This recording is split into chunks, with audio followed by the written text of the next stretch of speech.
Well, good morning. Thank you so much for that kind introduction, Scott. I appreciate that. It's great to be with you, and I appreciate the flexibility to letting me go first this morning. I was not in the Capitol yesterday. Well, I was in the Capitol, but I wasn't in the chamber when they adjourned, and it was my intent to adjourn until 2 o'clock today, and they did it at 10.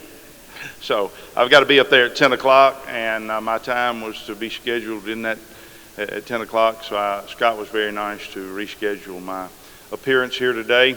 I had the pleasure of speaking to your Board of Governors yesterday.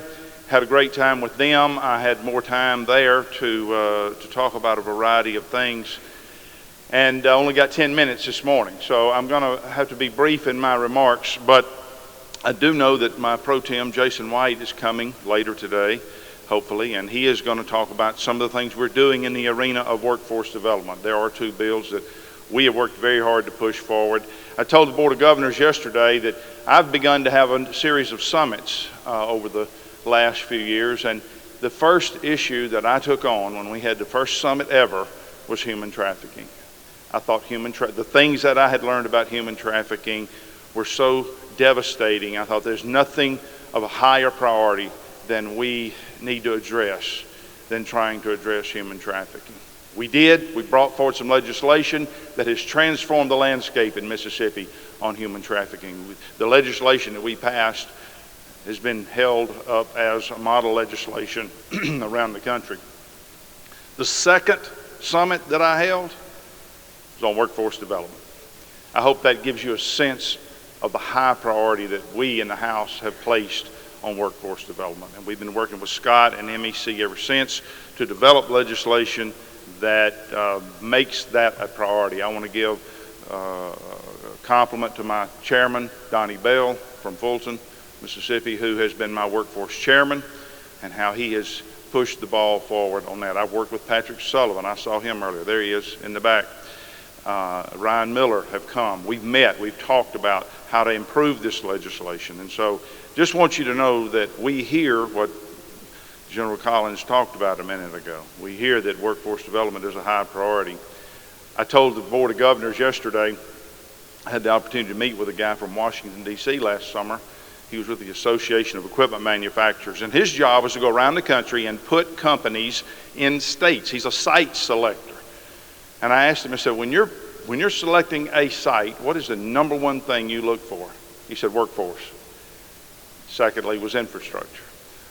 That was insightful to me. That was instructive to me, because we see what the importance of workforce is in this guy's testimony. So we're going to continue to work with you to make sure that workforce receives a high priority in the state of Mississippi. I think Jason's going to come later today and talk about some of the things we've done.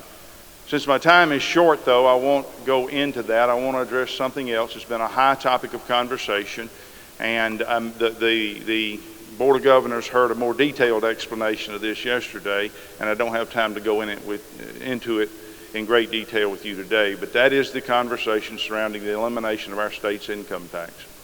I found it interesting this morning. I was thinking about what I should say here, and I went on the MEC website.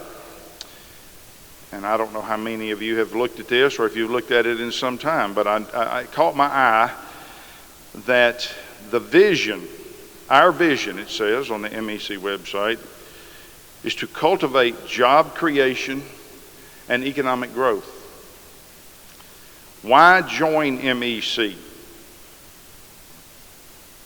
It says MEC deals with broad issues that move Mississippi forward. You heard General Collins just a second ago talk about the challenges or the goals that you have. Well, number one was workforce. Number two, y'all remember what that was? Retaining our young people. If we're going to have a workforce, we got to retain our young people. We got to create jobs. We got to have jobs for them to work if they're going to stay here. How do we do that? What are some of the tools that we can use in the toolbox to move Mississippi forward, to create economic growth, which is what your website says? And then under your mission, the mission of MEC, to put Mississippi and her citizens in the place of greatest opportunity. These are your own goals. These are the things that you state you want to be for. We would argue that the elimination of the state income tax puts Mississippi and her citizens in the greatest place of economic opportunity. I don't think there's any downside to letting citizens keep more of their hard-earned money. I would argue that as Mississippi's citizens benefit, so do Mississippi's businesses benefit. Everybody in this room sells a good or a service. That's what GDP is, gross domestic product. I said this yesterday. Many of you probably know this better than I do. You hear that term all the time, GDP. What is GDP? Gross domestic product. It's the sale of goods and services. The plan that we brought forward in the House of Representatives was taken by a couple of economists. And after analyzing our plan, they said that the economic impact of eliminating the income tax in the state of Mississippi would result in a $371 million increase in GDP every year in the state of Mississippi. When you define GDP as a sale of goods and services, they're telling us we're going to sell $371 million more dollars of goods and services every year moving forward. That is an economic opportunity that helps Mississippi and her citizens reach the greatest opportunity. When you put money back into the pockets of the citizens, they have a better opportunity to provide for themselves, provide for their children, improve their quality of life, go buy more goods and services, whichever one of you sells, give more to their church, give more to their community. There's no downside to allowing citizens to keep more of their hard-earned money. And those economic engines begin to turn. And as they go spend those dollars, economic prosperity begins to build and wealth begins to build. General Collins mentioned attracting young people. Do you know what the two greatest, we just talked about the census. You know what the two states that had the greatest growth in the census over the last, in 2020, over the last 10 years? Texas and Florida. Do you know what city in America is the fastest growing city in America? Nashville, Tennessee. What do those three states have in common? No income tax. Now, I'm not saying if we get rid of the income tax, we're going to become Texas and Florida and Nashville. We don't have Nashville, Tennessee. We don't have the Dallas Cowboys. We don't have Disney World. I get that. But it is a factor in attracting jobs. It is a factor in attracting young people. Young people know that if they come to work in Mississippi right now, they have to pay a 5% tax on what they make. They can move north to Tennessee in the excitement of Nashville and keep every dime of it. They can go to Austin, Texas, keep every dime of it. They can go to Florida, keep every dime of it. One of my members talked to me. He sells RVs in North Mississippi. He said, I am constantly trying to attract talent. That is his word for young people to come to work for me. And he says, I am at a disadvantage to the state of Tennessee because they can go 90 miles north of here and they can live and work in Tennessee and keep every dime that they make. I was in conversation with an economic developer in North Mississippi. He said, I am trying to attract an industry from out west right now. They are ready to leave. They're looking for another state to go to. He said, if he comes to Mississippi, he said the guy makes about $1 million a year. He's the CEO of a company, makes about $1 million a year. If he comes to Mississippi, he's got to pay an income tax on that $1 million. He can go 90 miles north of here to Tennessee and keep every dime of it.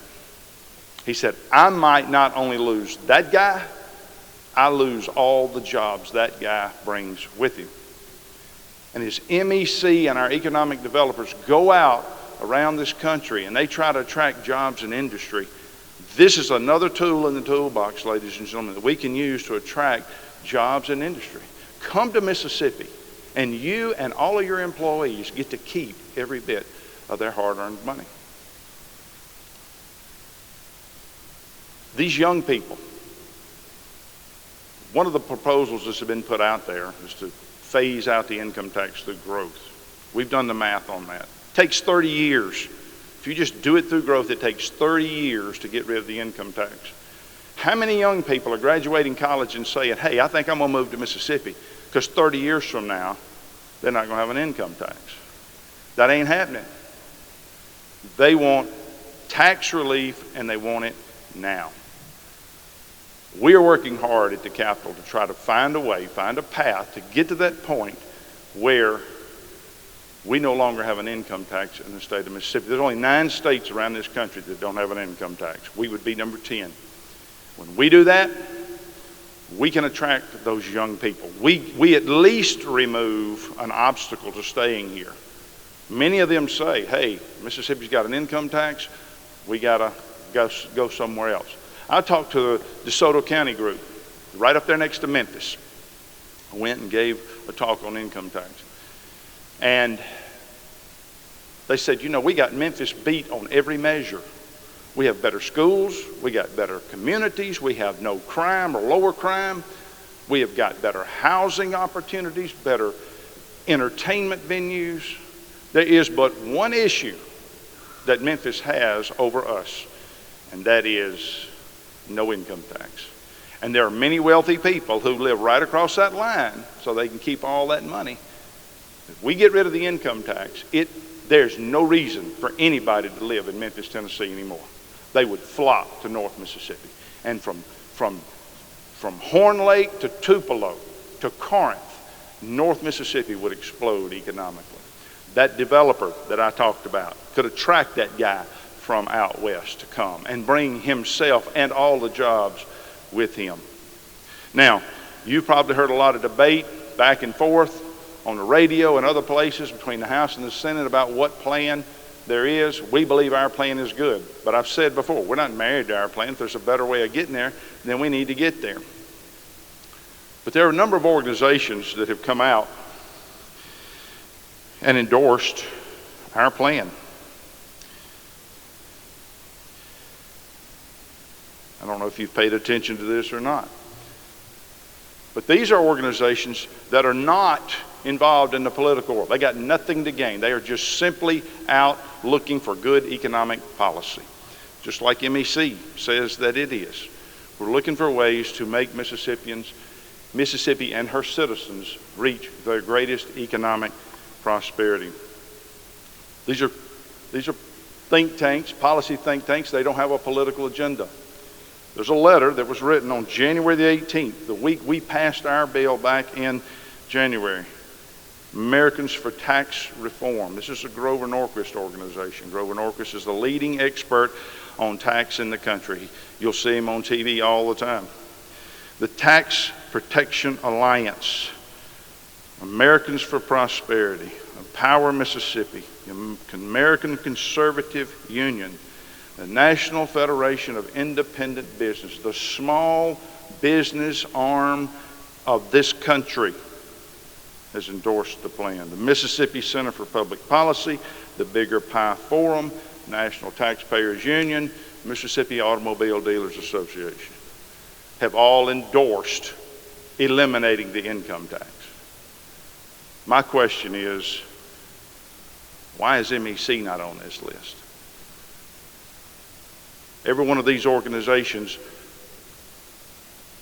are in favor of economic prosperity in the state of Mississippi. Every one of these organizations are looking for ways to promote economic prosperity.